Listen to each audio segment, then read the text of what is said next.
सूर्यकोटि समप्रभ निर्विघ्नं कुरु मे देव सर्वकार्येषु सर्वदा विघ्नेश्वराय वरदाय सुरप्रियाय लंबोदराय सकलाय जगद्दिताय नागाननाय श्रुतियज्ञविभूषिताय गौरीसुताय गणनाथ नमो नमस्ते। ओम गंगणपतये नमः। ओम शारदाय नमः। शांताकारं भुजगशयनं पद्मनाभं सुरेशं विश्वाधारं गगनसदृशं मेघवर्णं शुभांगं लक्ष्मीकान्तं कमलनयनं योगिबिर्धान्यगम्यं वन्दे विष्णु भवभयहरणं सर्वलोकैकनाथं त्वमेव माता च पिता त्वमेव बन्धुश्च सखा त्वमेव विद्या द्रविणं त्वमेव सर्वं मम देवदेव वसुदेवं सुतं देवं कंसचाणूरमर्दनं देवकी परमानन्दं कृष्णं वन्दे जगद्गुरुं मुखं करोति वाचालं पंगुं लङ्घयते गिरिं यत्कृपातमः वन्दे परमानन्दं माधवं वसुदेवं सुतं देवं कंसचाणूरमर्दनं देवकी परमानन्दं कृष्णं वन्दे जगद्गुरुम्। ॐ कृष्णाय वासुदेवाय हरे परमात्मने प्रणतक्लेशनाशाय गोविन्दाय नमो नमः। गोविन्दाय नमो नमः। आइए हनुमंत बिराजिए कथा सुनो श्री राम की। श्री आदि कवि महर्षि वाल्मीकि रचित रामायण आधारित बालकांड प्रकरण 13 महर्षि विश्वामित्र। અહલ્યાનો મોટો પુત્ર શતાનંદ મહારાજ જનકને ત્યાં પુરોહિત પદે હતો. તે મહર્ષિ વિશ્વામિત્રની વાત ધ્યાનપૂર્વક સાંભળતો હતો. પોતાની માતાની કરુણ કથનીનો સુખદ અંત આવ્યો તે માટે તેને અંતરપૂર્વક રામનો આભાર માન્યો. તેને રામ સામે જો વિનયપૂર્વક કહ્યું, હે રાઘવ, તમને ભગવાન વિશ્વામિત્ર જેવા પરમ ગુરુ મળ્યા છે. તે ઓછા આનંદની વાત નથી. તેમના અનેક આયામવાળા જીવનની જે ઘટનાઓ હું જાણું છું તે તમને કહું છું, તમે શાંતિથી સાંભળો. એમ કહી શતાનંદ ને મહર્ષિ વિશ્વામિત્રનો વૃત્તાંત કહેવા માંડ્યો. ભારતના ઉત્તરખંડમાં પંચનદના પ્રદેશમાં ચક્રવર્તી મહારાજ ગાદીની સત્તા પ્રવર્તતી હતી. ગાદીરાજ કૌશિક કુળમાં જન્મેલા હોવાથી તેઓ કૌશિક ગાદી નામે પણ ઓળખાતા. તેમના પુત્રનું નામ વિશ્વરથ હતું. મહારાજ ગાદીના રાજ્યકાળ સમયે ત્યાંની પ્રજા સુખ શાંતિથી રહેતી હતી. તેમના પ્રતાપથી ત્રાસીને દસ્યુઓએ એટલે કે ચોરોએ ભૂમિને સદાને માટે ત્યજી દીધી હતી. રાજકુમાર વિશ્વરથને ગંગા તીરે આવેલા મહર્ષિ ભૃગુના આશ્રમમાં વિદ્યાભ્યાસ માટે મૂક્યા હતા. મહર્ષિ ભૃગુએ તેમને ગુરુમંત્ર આપી વિદ્યાભ્યાસ માટે દીક્ષા આપી હતી. તેઓ ત્યાં રાજકુમારોને અનુરૂપ શિક્ષણ લેતા. તેમ છતાં ગુરુ સેવામાં તેઓ સહેજ પણ પ્રમાદ કે કચાશ રાખતા નહીં. આશ્રમની શિક્ષા પૂર્ણ કરીને રાજકુમાર વિશ્વરથ પંચનદ પોતાની જન્મભૂમિ ગયા. પોતાના પુત્રને વહાલથી સત્કારી ગાદીરાજે પોતાનું જીવન ધન્ય માન્યું. તેમણે રાજકુમારની યોગ્ય કન્યા શોધી રાખી હતી. આ કન્યાનું નામ હૈમવતી હતું. વિશ્વરથના લગ્ન હૈમવતી સાથે રાજકુમારને છાજે તે રીતે થયા. હેમવતીમાં એકલું રૂપ ન હતું, રૂપ સાથે જ્ઞાન અને શીલની શક્તિ પણ હતી. તેથી જ તો તે રાજકુળને દીપાવવા સમર્થ હતી. પતિ પત્ની આ રીતિને અનુરૂપ ઉન્નત જીવન જીવવાનો સંકલ્પ કર્યો હતો. બંને હળીમળીને રહેતા, કોઈ કોઈને અંતરાય રૂપ ન હતું. બંનેને સંપીને રહેતા તે મહારાજ ગાદી પણ આનંદ પામતા હતા. એક દિવસ ગાદીરાજે રાજકુમાર વિશ્વરથ અને હેમવતીને પાસે બોલાવ્યા. બંને જણા પ્રણામ કરીને પિતાની આજ્ઞાની રાહ જોતા ઉભા રહ્યા. વિશ્વરથ પિતાની સમ્મુખ જોઈ રહ્યો હતો અને હેમવતી લજ્જાના ભારથી ગાદીરાજના ચરણોમાં દ્રષ્ટિ ઠેરવીને ઊભી હતી.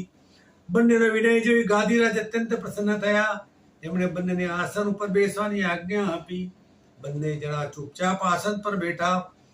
થોડી વારે ગાદીરાજ બોલ્યા, વહાલા બાળકો, મારે આજે તમને એક મહત્વનો નિર્ણય જણાવવાનો છે.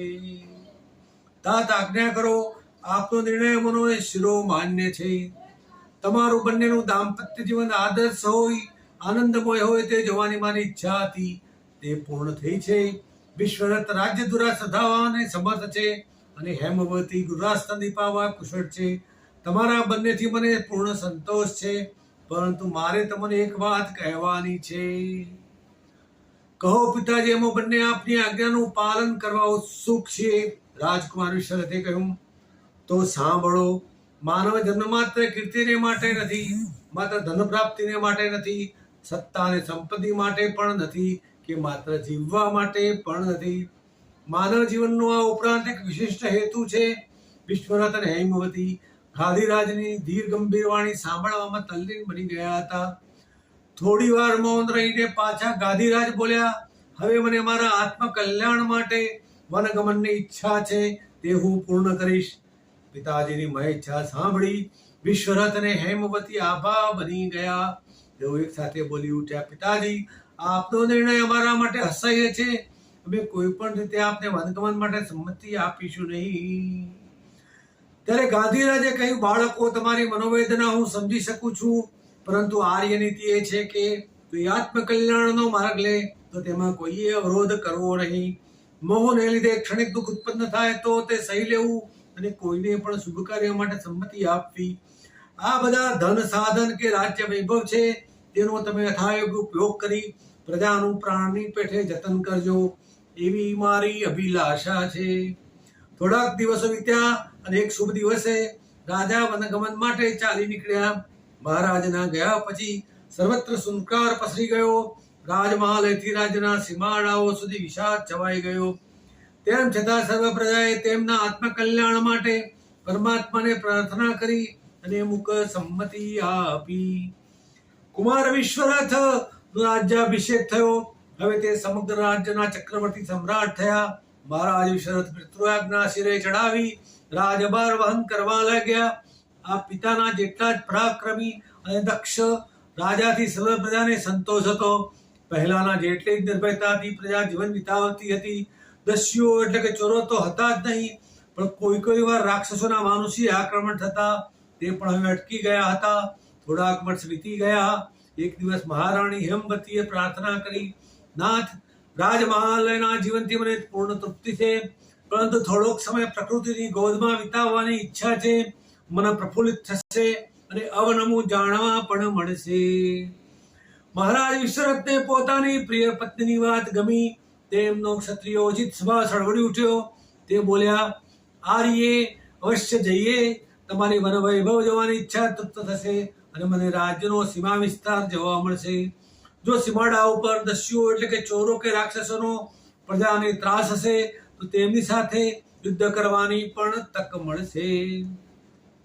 મહારાજ વિશ્વરથે રાજ્યની યોગ્ય વ્યવસ્થા કરી દીધી. એક શુભ દિવસે તેમણે મહારાણી હેમવતી સાથે વિશાળ સેના લઈને પંચનદથી પૂર્વ દિશાએ પ્રસ્થાન કર્યું. પંચનદ એટલે પંજાબ. બિહામના વન વટાવતા તેઓ ઘણે દૂર નીકળી ગયા. વનના મોરલાઓના ઘેકાર, રૂપરંગ અને ગ્રીવાભંગ જોઈને હેમવતી ભાન ભૂલી જતી. કોકિલનો ટહુકાર સાંભળી તેને એવું નાચી ઉઠતું અને નવપલ્લવિત વનમેલીઓને લાગેલા પુષ્પગુચ્છોનું સૌંદર્ય જોઈને તેના નેત્રો ચમકી ઉઠતા. રાત્રે વિશાળ ગગન વિનીતાના નક્ષત્રોને પ્રભાતે અરુણના આગમન પહેલા લીલી વનરાજીઓની પાછળ ઉછાય ઉડાડેલો કેસરી રંગ જોઈને તે મુગ્ધ બની જતી. મહારાજનું ધ્યાન જુદી દિશામાં હતું. તેમની દ્રષ્ટિ હિંસક પશુઓની શોધમાં જ નોંધાયેલી રહેતી. જો કોઈ હિંસક પશુ તેમની દ્રષ્ટિએ પડતું તો એક જ બાણથી તે હતું ન હતું થઈ જતું. પોતાના સમગ્ર સેના સાથે ફરતા જો ગંગા તીરે આવેલા મહર્ષિ વશિષ્ઠના આશ્રમમાં આવી ચડ્યા. મહર્ષિ વશિષ્ઠ રઘુવંશના કુલગુરુ હોવાથી તેમની ખ્યાતિ સમગ્ર આર્યાવર્તમાં હતી. તેમના અપૂર્વ જ્ઞાન બળના પ્રભાવે આર્યાવર્તના ખૂણે ખૂણેથી વિદ્યાર્થી સમૂહ તેમના આશ્રમમાં વિદ્યા સંપાદન કરવા આવતો. તેમનો આશ્રમ સદાકાળ શિષ્યોના મુખપાઠથી ગુંજતો રહેતો. પ્રભાતનો સમય હતો. અગ્નિશાળાનો ધૂમ્રયુપ હજુ સમય ન હતો. ત્યાં તો એકાએક મહારાજાને વિશાળ સૈન્ય સાથે આવેલા જોઈને આશ્રમવાસીઓ વિચારમાં પડ્યા. મહર્ષિ વશિષ્ઠ રાજા રાણીના વંદન સ્વીકારીને તેમને આશીર્વાદ આપ્યા. લતા મંડપથી શોભતી અગ્નિશાળા પાસે થઈ વશિષ્ઠ રાજા અને રાણી પર્ણકુટની પટ્ટશાલમાં આસન ઉપર વિરાજતા થયા. પર્ણકુટની આસપાસ આખા એ આશ્રમની જગ્યા છાવણીના રૂપમાં ફેરવાઈ ગઈ. શિષ્યગણ મુખપાઠ છોડી આવનાર અતિથિઓની સરભરામાં પરવો આવ્યો. પાકશાળામાં દોડધામ વધી ગઈ. જાણે કઠિન કાળમાં કોઈ ભારે ધાતુ હોય તેમાં આશ્રમની આસપાસના વસતા વનવાસીઓ આવી પહોંચ્યા. રસોઈમાં જે વસ્તુની પતી તે હાથોહાથ આવવા માંડી. ખાદ્ય સામગ્રીના ઢગલા થઈ ગયા. આશ્રમવાસીઓ તરાથી રસોઈના કામે લાગી ગયા. કુશળ સમાચાર પૂછ્યા પછી મહર્ષિએ ગાદીરાજ સંબંધી પૂછપરછ કરી.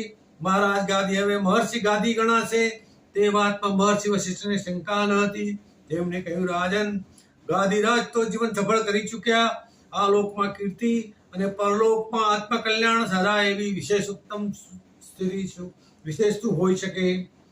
હેમવતી મહર્ષિની નિર્દોષવાણી સાંભળતી રહી હતી. ત્યાં તો વિશ્વરથ બોલી ઉઠ્યા, આર્યે મહર્ષિની અમૃત સમાન વાણી સાંભળવામાં આપણે એક મહત્વની વાત વિસરી ગયા. કઈ વાત? રાણી હેમવતીએ પૂછ્યું. આપણી સાથે જે ભોજન સામગ્રી છે તે હમણાં સૈનિકોને કહીને પાકશાળામાં પહોંચાડો. આટલા બધા માણસોની ભોજન વ્યવસ્થા આશ્રમમાં ક્યાંથી થઈ શકે એનું પણ આપણને ભાન ન રહ્યું. પતિની આજ્ઞા સાંભળતા જ હેમવતી ઊભી થઈ ગઈ. તેને પોતાના પતિની વાત સાચી લાગી. ભોજન સમય પહેલા જો ભોજનની વ્યવસ્થા ન થાય તો ભૂખે મરવું પડે. તેથી તે શીઘ્ર આજ્ઞા પાલન માટે જતી હતી. ત્યાં મહર્ષિ વશિષ્ઠ બોલી ઉઠા, હેમવતી, બેસો, ભોજનની ચિંતા ન કરશો. પરંતુ મહર્ષિ, જમનારાઓની સંખ્યા ઘણી જ મોટી છે. રાજા વિશ્વરથે કહ્યું, હું જાણું છું રાજન, પરંતુ જો વ્યવસ્થાનો અભાવ હોત તો કોઈને કોઈ આશ્રમવાસી આવીને કહી ગયો હોત, આપ સુખેથી બેસો, મને મારા શિષ્યોના કૌશલ્ય ઉપર પૂર્ણ વિશ્વાસ છે. મહર્ષિ અને મહારાજા વાતચીત કરતા હતા. ત્યાં તો આખા સૈન્યને આશ્રમવાસીઓ ભોજન માટે બેસાડી દીધું. ભોજન પીરસાવા માંડ્યું. ભોજનમાં પણ કોઈ વાતની ઉણપ ન હતી. ભાતના પકવાન બનાવવામાં આવ્યા હતા. એક રાજવીને શોભે રીતે બધી જ ભોજન સામગ્રી હતી. પ્રત્યેક વાનગી સ્વાદિષ્ટ અને સાત્વિક હતી. સૈનિકો પણ જમતા જમતા આશ્ચર્યમાં ગરક થઈ ગયા. આખું સૈન્ય જમી પરવાર્યું. રાજા રાણી પણ મહર્ષિની સાથે જમી ચૂક્યા. મહર્ષિ પોતાના શિષ્યોની કાર્યદક્ષતા ઉપર મુગ્ધ બની ગયા અને મનમાં સર્વને આશીર્વાદ આપવા લાગ્યા. રાજા વિશ્વરથ અને રાણી હેમવતી એકબીજાની સામે જોઈને ભોજનથી થયેલો પરિતોષ વ્યક્ત કરવા લાગ્યા. થોડીક વિશ્રાંતિ પછી વિશ્વરથ અને હેમવતી મહર્ષિ પાસે આવીને બેઠા. હેમવતી જીવનના રહસ્યમય પ્રશ્નો પૂછી મહર્ષિ વશિષ્ઠ પાસેથી પ્રેરણા મેળવતી હતી. વિશ્વરથ પણ પત્ની અને મહર્ષિના પ્રશ્નોત્તરમાંથી મળતા જ્ઞાનામૃતનું પાન કરી રહ્યો હતો. પરંતુ વિશ્વરથના મનમાં કેટલાક પ્રશ્નો ઘોળાતા હતા. તેથી તેમણે મહર્ષિને પૂછ્યું, મહર્ષિ, મને એક વાતનું કુતૂહલ થાય છે, તે આપને પૂછું? હા રાજન, સુખેથી પૂછો. મહર્ષિ ઉત્સુકતાથી કહ્યું, આપના સાધારણ આશ્રમમાં મારી આ વિશાળ સેનાના ભોજનની વ્યવસ્થા સી રીતે થઈ એ વાતથી મને આશ્ચર્ય થાય છે. મહારાજા વિશ્વરથે પૂછ્યું, રાજને કઈ આશ્ચર્ય જેવી વાત નથી. જ્યાં સાક્ષાત કામધેનુનો વાસ હોય ત્યાં ભોજન જેવી સામાન્ય વસ્તુની તૂટ પડે ખરી? રાજા વિશ્વરથે પૂછ્યું, તો શું આપની પાસે કામધેનુ છે? હા છે. એમાં આપને કોઈ શંકા છે? વશિષ્ઠ ઋષિએ કહ્યું, શંકા તો નથી, પરંતુ મને તેના દર્શન કરવાની અભિલાષા છે. મહર્ષિ વશિષ્ઠ રાજા વિશ્વરથની વાત સાંભળી ખડખડાટ હસી પડ્યા અને બોલ્યા, રાજન, મારે ત્યાં જે કામધેનુ છે તે તો સર્વત્ર વ્યાપ્ત છે. તેનું બીજું નામ છે વેદમાતા ગાયત્રી. હું તો મારી શબલાધેનુને પણ કામધેનુ જ કહું છું. વિશ્વરથને મહર્ષિ તડોડ લાગ્યો. તેમને તેમ લાગતું હતું કે આવો ચમત્કાર સાક્ષાત કામધેનુ સિવાય કોઈ કરી શકે નહીં. પરંતુ મહર્ષિ મારાથી આ વાત છુપાવવા માંગે છે. મહર્ષિની વાતથી વિશ્વના મનમાં ક્ષોભ થયો અને ક્ષણ માત્રમાં એક ક્ષોભ આવેશમાં પલટાયો. તેમની ક્ષત્રિય વૃત્તિ ઉશ્કેરાવા લાગી. તેઓ બોલ્યા, મહર્ષિ, તમે મારાથી સબલા કામધેનુને છુપાવી નહીં શકો. તમારે મને બતાવવી જ પડશે. પતિને ક્રોધાવસ્થામાં જઈ હેમવતી વચ્ચે બોલી ઉઠી, નાથ, ઉગ્ર ન થશો. કામધેનુ હશે તો મહર્ષિ અવશ્ય દર્શન કરાવશે. તમે ન બોલો આર્ય. હું બ્રાહ્મણોને બરાબર ઓળખું છું. તેઓ કદાપી અન્ય વર્ણનું શ્રેય ઈચ્છતા જ નથી. વિશ્વરથે વધારે ઉગ્ર થતા રાણી હેમવતીને કહ્યું. વશિષ્ઠે હેમવતીને કહ્યું, રાણી, ઉગ્રતા તો ક્ષત્રિયનો સ્વભાવ જ છે. એ તમે જાણો છો કે સ્વભાવનું ઔષધ દુર્લભ હોય છે. વશિષ્ઠના શબ્દો વિશ્વરથને બાણ જેવા લાગ્યા. તેથી રાજા વિશ્વરથનો ક્રોધ ભભૂકી ઉઠ્યો. ક્રોધાવેશમાં તે બોલ્યા, મહર્ષિ, હું આશ્રમના ખૂણે ખૂણો જોઈને શોધી કાઢીશ. તમારી કામધેનુ મારાથી તમે ક્યાં છુપાવી છે? રાજન, સુખેથી જુઓ, આશ્રમ તમારો જ છે. મહર્ષિ વશિષ્ઠે કહ્યું. વિશ્વરથ ઉભા થયા અને આશ્રમને ખૂણે ખૂણે ફરી વળ્યા, પરંતુ તેમને ક્યાંય કામધેનુ જોઈ નહીં. પોતાની કાર્યમાં નિષ્ફળતા મળતા તેઓ ધુઆ ફુઆ થયા એટલે હેમવતીને ઉદ્દેશીને બોલ્યા, રાણી, ઉઠો, અહીં એક ક્ષણ પણ રહેવું ઉચિત નથી. રાજન, એ તો કહો કે કામધેનુ જોડે કે નહીં? કામધેનુ છુપાવવા તમારા શિષ્યોના કૌશલ્ય માટે હું તમને ધન્યવાદ આપું છું. તેવું રાજા વિશ્વરથ બોલ્યા. હજુ તમે એવું માનતા હો કે તમારા ડરથી રહીને મારા ચતુર શિષ્યોએ કામધેનુ ક્યાં છુપાવી છે? તો રાજન, સાંભળો. અભયમ મિત્રાદ, અભયમ નક્તમ, અભયમ દિવાનઃ. અમને મિત્રો કે શત્રુઓથી દિવસ કે રાત્રે કદાપી ભય ન હોય, એ અમારો સિદ્ધ મંત્ર છે. વશિષ્ઠના શિષ્યો કદાપી કોઈથી ડરતા નથી. મહર્ષિ વશિષ્ઠે સ્પષ્ટ સંભળાવી દીધું. વશિષ્ઠ નિદ્રાવાણી સાંભળતા જ વિશ્વરથે સમગ્ર સૈન્યને પ્રસ્થાનની આજ્ઞા આપી. વિશ્વરથ અને રાણી હેમવતી રથમાં બેઠા અને રથને પૂર્વપાટ હાંકી મૂક્યો. ઇતિ શ્રી વાલ્મીકી રામાયણના બાલકાંડના વિશ્વામિત્ર ચરિત્રનો ભાગ 1 સંપૂર્ણ. બોલો શ્રી રામચંદ્ર ભગવાન કી જય. શ્રી કૃષ્ણ કનૈયા લાલ કી જય. શ્રી ક્લિંગજી મહાદેવની જય. અચ્યુતમ કેશવમ રામ નારાયણમ કૃષ્ણ વાસુદેવ શ્રી હરિ શ્રીધરમ માધવમ ગોપિકા વલ્લભમ जानकी विनायकम श्री रामचंद्रम भजे. सर्वे भवन्तु सुखिनः, सर्वे सन्तु निरामया, सर्वे भद्राणि पश्यन्तु, मा कश्चिद् दुःख भाग् भवेत्. ओम शांति शांति शांति. रघुपति राघव राजा राम, पतित पावन सीताराम. सुंदर विग्रह मेघा श्याम, गंगा तुलसी शालिग्राम. रघुपति राघव राजा राम, पतित पावन सीताराम. सीताराम सीताराम, भगत जन प्रिय सीता.